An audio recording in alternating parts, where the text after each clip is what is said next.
Another clause that we can use with exceptions is using an else clause. So let me close all this.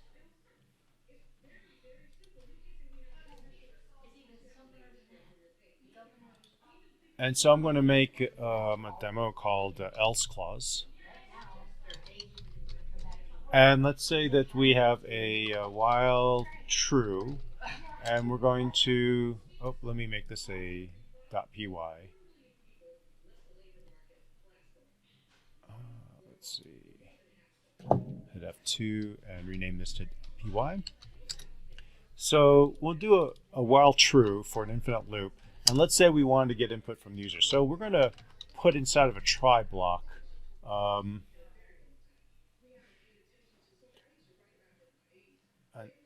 and we'll use our same little demonstration that we've been doing here.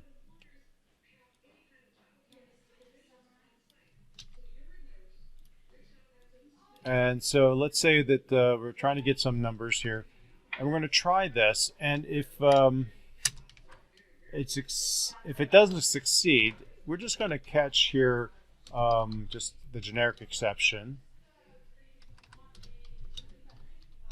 and we'll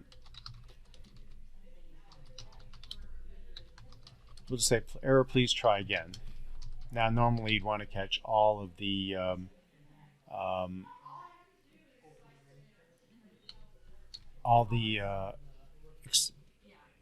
possible exceptions, and we'll do this as a format string and show the error.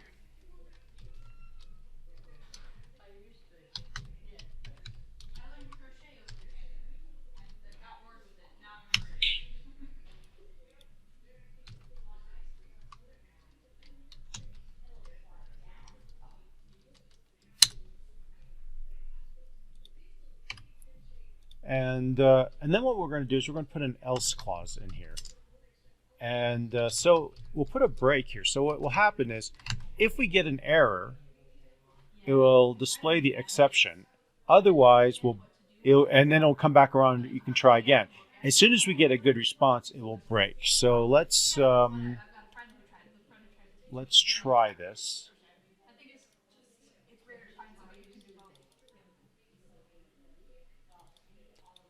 And let's see what happens. So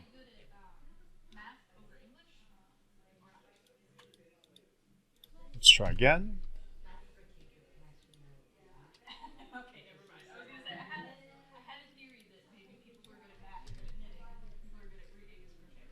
And so I'm going to put in the first number, and I'll put another number which will drive an error because we're going to divide by 0.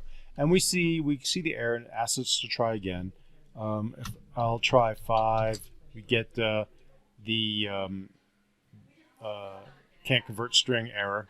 And so now I will put in something that can actually work.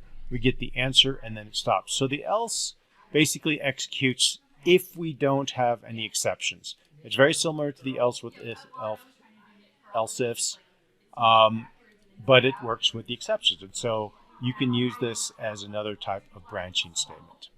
Thank you very much.